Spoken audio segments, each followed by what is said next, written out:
Bismillah. Assalamualaikum warahmatullahi wabarakatuh. Alhamdulillah wassalatu wassalamu ala ashrafil anbiya'i wal mursalin sayyidina wa maulana Muhammadin wa ala alihi wa sahbihi ajma'in, amma ba'd.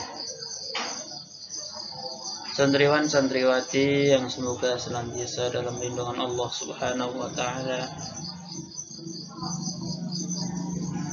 Tak bosan-bosannya saya mewasiatkan kepada diri saya pribadi terkhusus dan secara umum kepada santriwan santriwati sekalian untuk senantiasa bertakwa kepada Allah Subhanahu wa taala dimanapun kita berada. Kita tidak tahu kapan kita akan diambil oleh Allah Subhanahu wa taala, kapan masa hidup kita akan berakhir. Kemudian kita tuh juga tidak akan tahu bagaimana akhir kehidupan kita. Yang selanjutnya yaitu kita akan membahas bab fikih yang masih berkaitan dengan sholat. Alhamdulillah ala kulli hal, sudah beberapa hari terakhir ini kita mendapatkan limpahan nikmat yang sangat banyak dari Allah Subhanahu wa taala. Allah Subhanahu wa taala telah memberikan kepada kita kenikmatan, di antaranya adalah nikmat hujan. Karena betapa banyak suatu tempat yang di sana jarang sekali diadakan ibadah mungkin, dan akhirnya Allah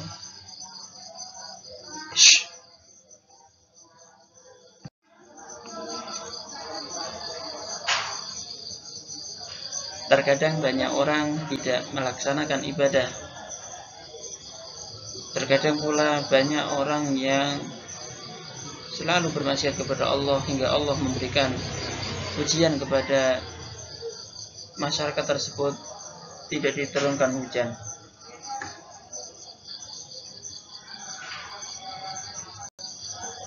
Jika musim kemarau yang sangat panjang, maka terkhusus pada para petani yang mereka mengandalkan air hujan dalam bercocok tanam, maka hal ini sangat mempengaruhi dari penghasilan mereka.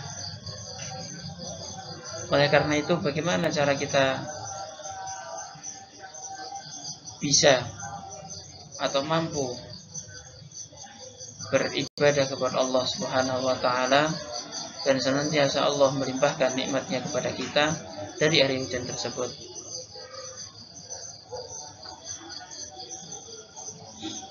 Salat istisqa. Bab kali ini kita akan bahas masalah salat istisqa. Apa yang dengan salat istisqa? Istisqa secara bahasa dari kalimat saqo yaski, yang artinya mengairi atau mengalirkan atau menuangkan. Namun secara istilah, salat istisqa adalah meminta kepada Allah untuk diturunkan hujan. Karena hanyalah Allah Subhanahu wa taala yang mampu menurunkan hujan dan juga memberikan apa-apa yang tidak dimampui oleh makhluk hidup yang lainnya.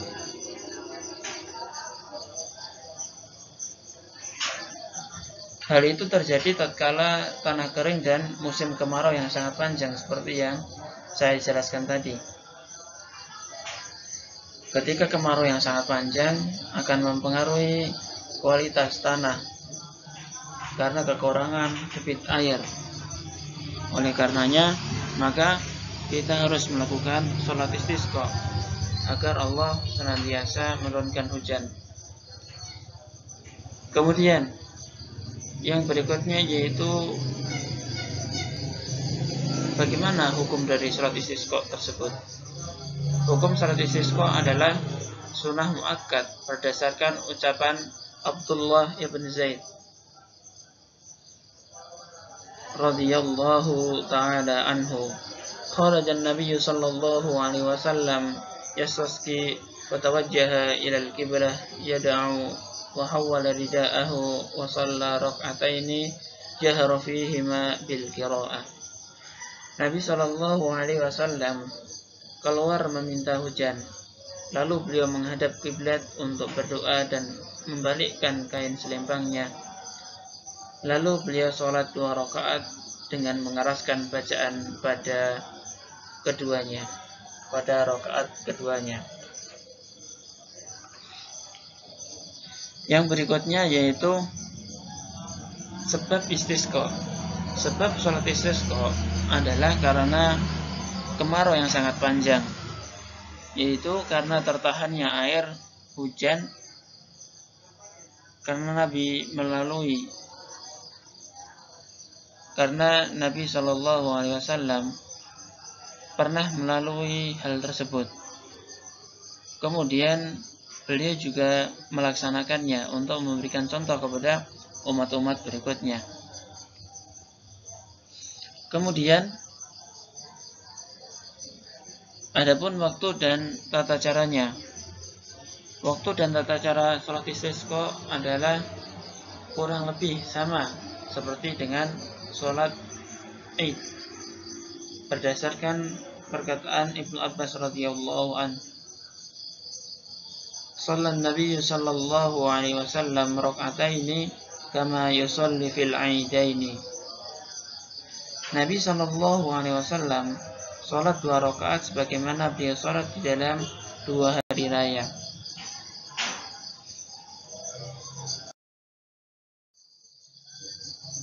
Kemudian disunahkan untuk mendirikannya di tanah lapang seperti halnya sholat Id. Kemudian sholat istisqa juga boleh dengan apa saja, dengan cara apa saja. Yang pertama, seseorang berdoa dan memohon hujan dalam sholatnya ketika sujud. Yang kedua, yaitu imam meminta hujan dengan berdoa di atas mimbar di dalam sholat Jumat. Karena sungguh Nabi Shallallahu Alaihi Wasallam telah meminta hujan di atas mimbar pada suatu hari, yaitu pada hari Jumat. Kemudian ketika hendak keluar menuju sholat istisqa, apa yang harus kita lakukan? Bila imam hendak menunaikan sholat istisqa, maka hendaknya dia menasihati kepada para jamaahnya, kepada para masyarakat, dan juga memerintahkan mereka untuk senantiasa bertobat kepada Allah dan berhenti dari perbuatan maksiat yang telah mereka lakukan dan juga perbuatan zalim yang mereka lakukan, entah kepada dirinya sendiri ataupun kepada orang lain. Dan juga meninggalkan permusuhan di antara kaum muslimin, di antara para saudara, dan juga kebencian kepada mereka. Karena ini adalah salah satu sebab ditahannya kebaikan dari Allah. Dan karena kemaksiatan adalah sebagian kekeringan.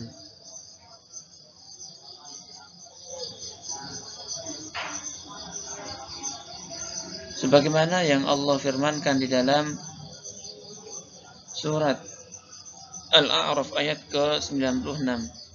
Walau anna ahlal qura amanu wattaqaw lafatahna 'alaihim barakatin minas samaa'i wal ardh walakin kazzabu fa akhadnahum bima kanu yaksibun.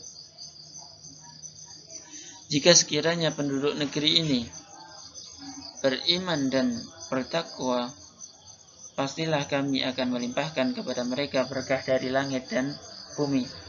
Akan tetapi mereka mendustakan ayat-ayat kami itu, maka kami siksa mereka disebabkan karena perbuatannya.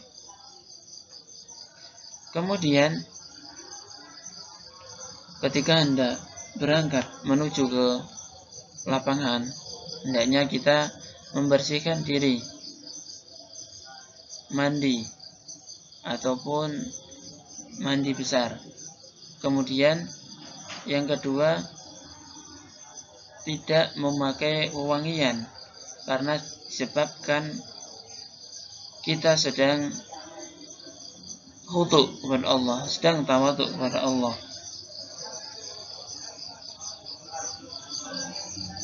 Kemudian tidak memakai perhiasan.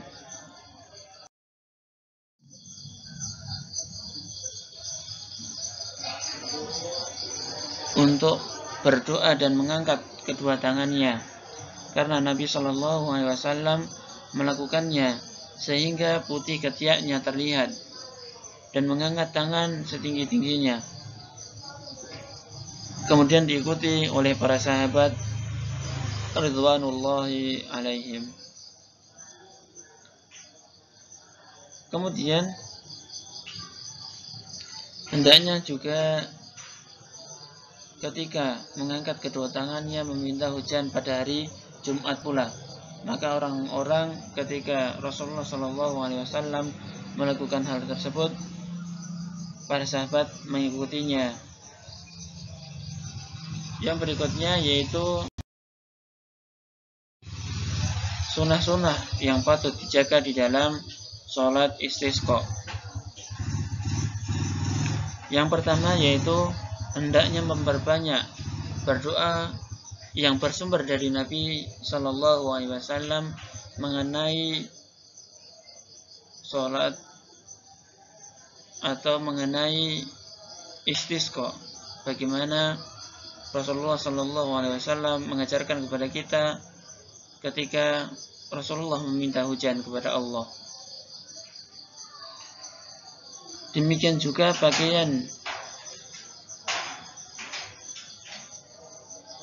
karena Rasulullah Shallallahu Alaihi Wasallam pernah bersabda dan pernah melakukan berkenaan dengan hal tersebut, yaitu tatkala sholat istisqa beliau menghadap ke kiblat di akhir doa dan membalikkan kain selempang sehingga menjadikan yang kanan ke kiri dan yang ke kiri ke kanan. Demikian juga bagian yang mirip dengan kain selempang, karena sungguh Nabi Shallallahu Alaihi Wasallam telah bersabda, Nabi Shallallahu Alaihi Wasallam hawa ilan nasi dhahrahu wastaqbala al-qiblah ay yad'u thumma hawwala ridaahu. Bahwasanya Nabi Shallallahu Alaihi Wasallam membalikkan punggungnya kepada orang-orang, yakni membelakanginya, dan beliau menghadap ke kiblat untuk berdoa, kemudian membalikkan kain selempang beliau. Kemudian yang kedua yaitu disunahkan untuk semua kaum muslimin mengerjakan sholat istisqa, termasuk di dalamnya kaum perempuan yang sedang haid maupun yang sedang dalam kondisi habis melahirkan, termasuk pula anak-anak. Yang ketiga yaitu disunahkan ketika berangkat hendak melakukan sholat istisqa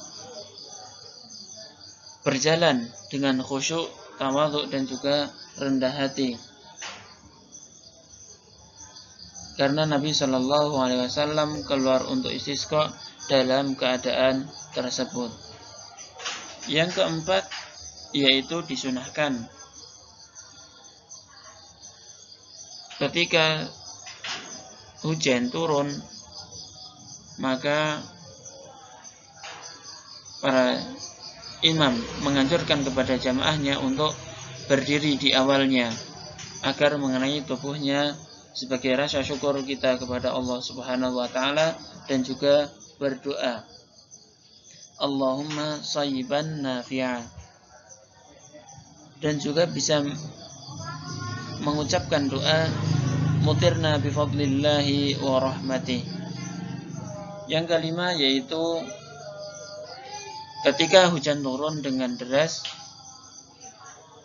apabila hujan yang Allah turunkan dengan deras dan dikhawatirkan dapat membahayakan sebagaimana yang dilakukan oleh orang Badui tatkala Rasulullah Shallallahu Alaihi Wasallam di atas mimbar pada suatu hari. Di dalam hadis Nabi Shallallahu Alaihi Wasallam yang inti dari kisahnya yaitu tatkala Rasulullah Shallallahu Alaihi Wasallam berkhutbah, tiba-tiba datang seorang utusan dari orang-orang Badui, dari kaum Badui, yaitu orang-orang yang tinggal di pedalaman.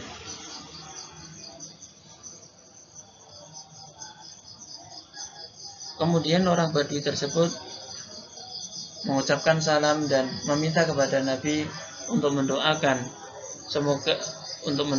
hujan karena mereka sudah lama tidak mendapatkan air hujan dan juga tidak mempunyai air. Kemudian Rasulullah SAW berdoa ketika di dalam keadaan berkhutbah kepada para jamaah dan diaminkan oleh malaikat. Kemudian tatkala itu pula Allah kabulkan doanya, dan di waktu itu pula hujan langsung turun dengan derasnya. Selang beberapa hari kemudian atau sepekan kemudian, ketika Rasulullah SAW berkhutbah, datang lagi orang Badui tersebut dan meminta kepada Rasulullah untuk mendoakan agar hujannya turun, karena di antara para penduduknya sudah kewalahan terhadap air hujan dan dikhawatirkan banjir di kampung-kampung mereka. Kemudian ketika Rasulullah SAW berdoa untuk agar Allah meredakan hujan tersebut dengan berdoa, Allahumma hawalaina wala alaina, Allahumma ala dhirabi wal akami wa butunil awdiyah wa manabitish syajar. Ya Allah, jadikanlah hujan ini turun di sekitaran kami, dan janganlah Engkau jadikan turunnya hujan ini menimpa kami sebagai musibah.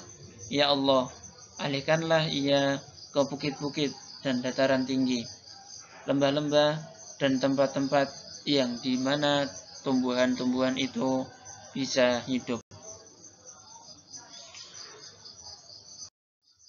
Sekian dari kami ucapkan syukran jazakumullahu khairan. Semoga kita bisa mengambil faedah apa yang kita pelajari hari ini. Kita tutup dengan doa kafaratul majelis. Alhamdulillahirabbil alamin. Subhanakallahumma wa bihamdika asyhadu an la ilaha illa anta astaghfiruka wa atubu ilaik. Akhirul kalam. Syukran wa jazakumullahu khairan. Wassalamualaikum warahmatullahi wabarakatuh.